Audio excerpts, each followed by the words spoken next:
I don't know about you, but that looked like money.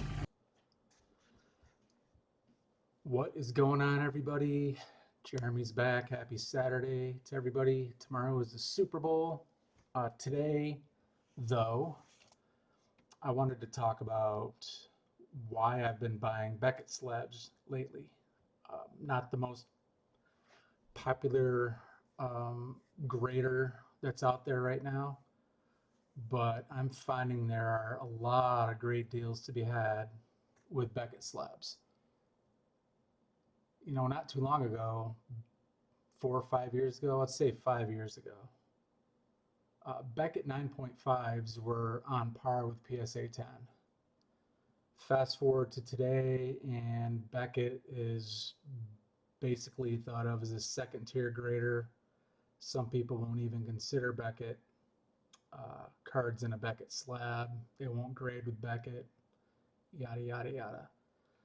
Me, I see this as an opportunity because over the last couple of months or so, I've got some really, what I feel are really good deals, all on eBay, all on auctions, and they're all in Beckett slabs.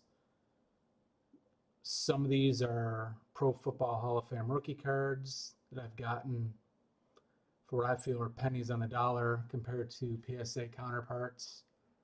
I'm not going to do a cost compare in this video. I'm just kind of spitballing this and kind of trying to wrap my head around why Beckett is kind of shit on so bad nowadays. I get that there's some stuff going on with Beckett as a company, but you know, a few years ago they were the gold standard right up there with PSA. So their grades and the cards within those slabs shouldn't be discarded or discounted, in my opinion.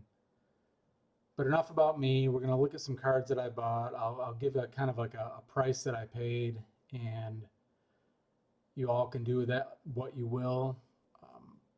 Again, this is probably an unpopular opinion, but I'm going to keep buying Beckett graded cards as long as the price makes sense. And with some of these, I'm pretty shocked at how cheap I got the cards for.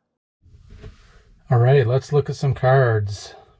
First up, we have kind of a not so well-known Hall of Famer, but he is indeed a Hall of Famer, and this is his rookie card. This is Hall of Famer Fred Dean. This is a 78 Topps, graded a near mint 8. I picked this up for under $16 delivered to my door.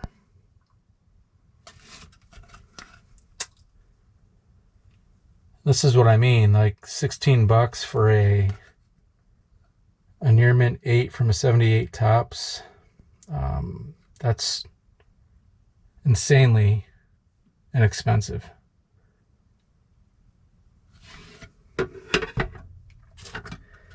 Next up, shout out to my brother Shane.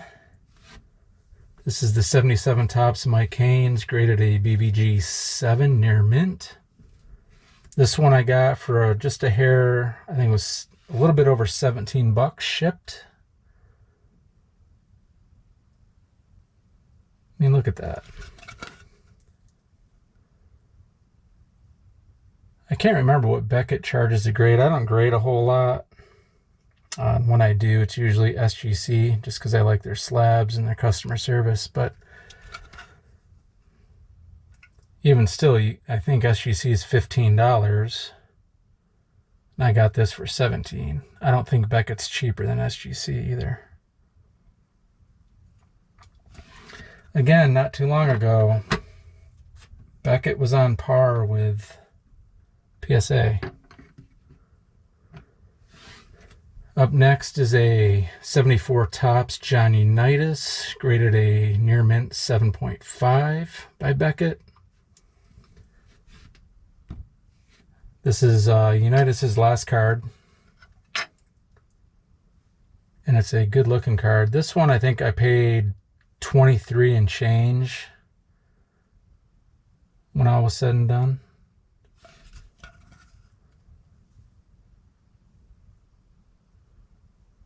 It's a beaut. second best Chargers quarterback in history, third best, behind Fouts and maybe Phillip Rivers. And no, Justin Herbert doesn't even belong in the same conversation. I don't want to hear it. But yeah, that's a gorgeous last year Johnny Unitas. It's got a little bit of a imperfection right there. I don't know if that's like oil. It's a little dot there above the clouds. But that's okay. It's still gorgeous. And the next card is another Unitas. A much tougher and a little bit more expensive one. 71 tops. Beckett graded this a near mint 7.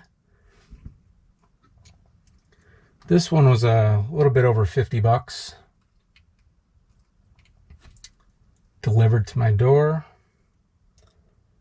Which, when you compare them to PSA, I think PSA copies that are graded a 7 are pushing, I think they're close to $100.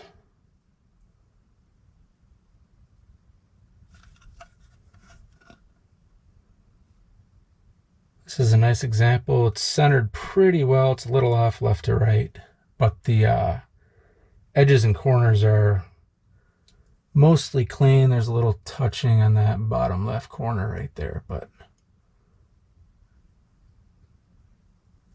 still not too bad for a 71.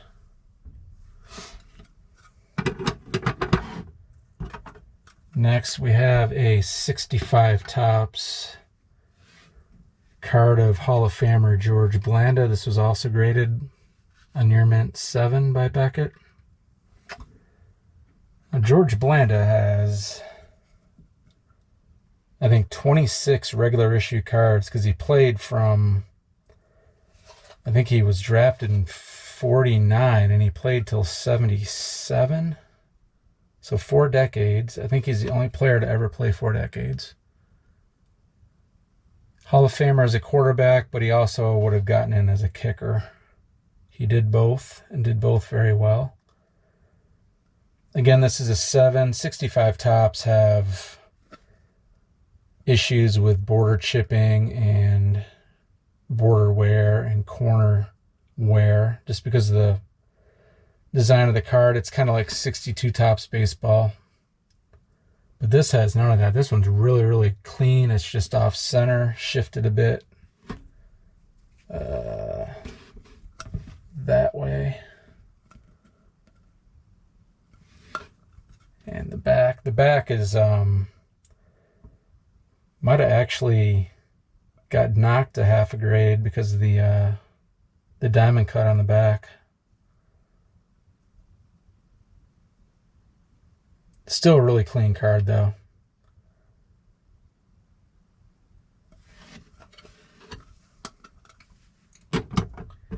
Next, we're going to have a 55 tops All-American that was graded 5.5 by Beckett.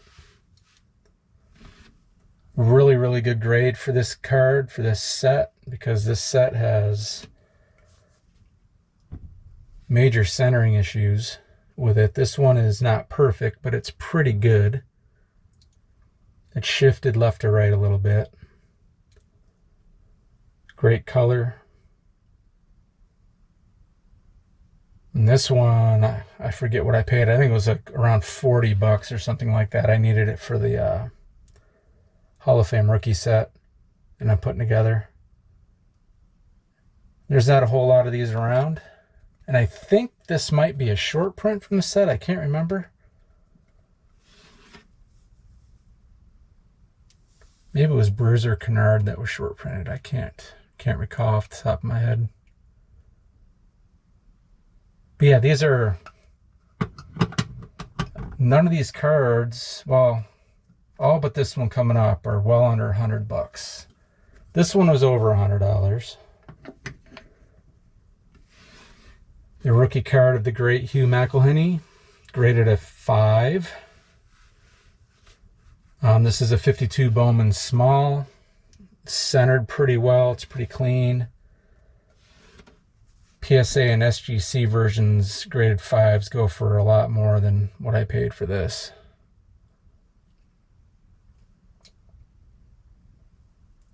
The card looks good. Looks really good. Great color. Decent centering, decent corners. And there's the notorious wax stain from probably the wax pack it was in. It was probably either a pack of 1 or the last card of a pack of 3. That's how they were done back then. I think it's kind of neat. Doesn't bother me at all. And then the last card that I've recently picked up, I just got this one. And this is a monster grade. This is a 61 Fleer George Blanda graded a mint 9. A mint 9.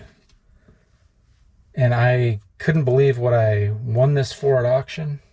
It was under 60 bucks. And it still went to get authenticated. So the seller must have assumed that this was going to be a $250 card, or he just sends everything to authentication. I don't know. But when I won it and then he shipped it to the authenticator, I was pretty surprised. But yeah, this thing is absolutely gorgeous. 61 Fleer. A lot of the cards are crazy off-centered. The Blanda is actually usually found pretty decently centered. And there are more copies of Mint 9s out there than you'd think there are. I mean, I think PSA, there's about, gosh, I want to say 50 or 60 in existence that are 9s, which is crazy for a card from 1961. And this is one of his best looking cards too. I just love everything about it.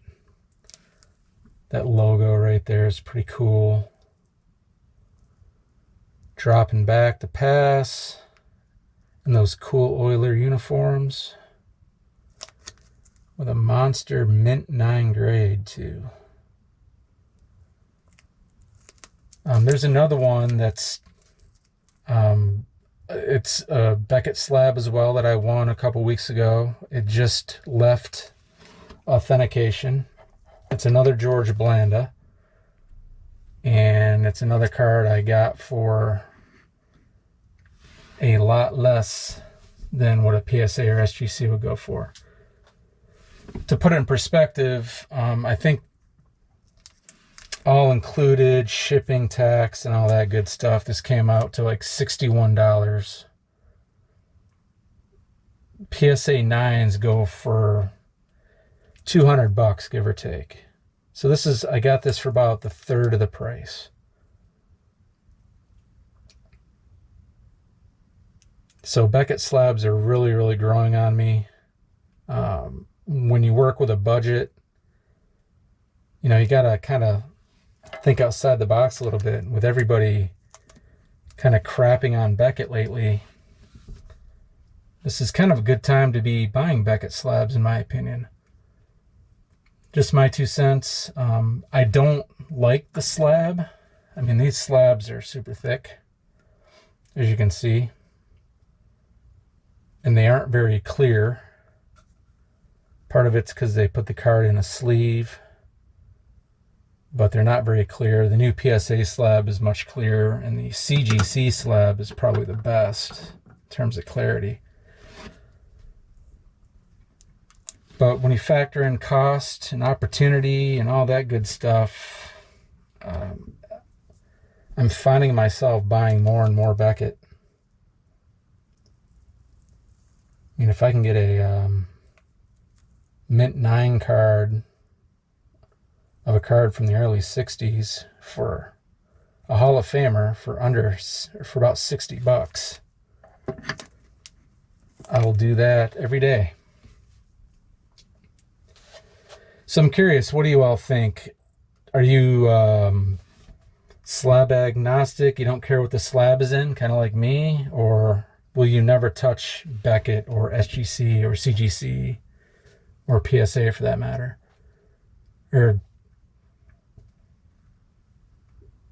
do you more care about the card than the slab it's in, I guess is my point. I mean, that's kind of where I'm at, and I think we should all kind of be that way, but everybody collects differently and buys differently, and there's no right or wrong way. Let me get that clear. It's just personal preference more than anything. And my preference is if I can save money and get the same card for a third of what it would cost and another plastic slab, then sign me up. That's what I'm going to do. And that's what I'm going to continue doing when the opportunities present themselves.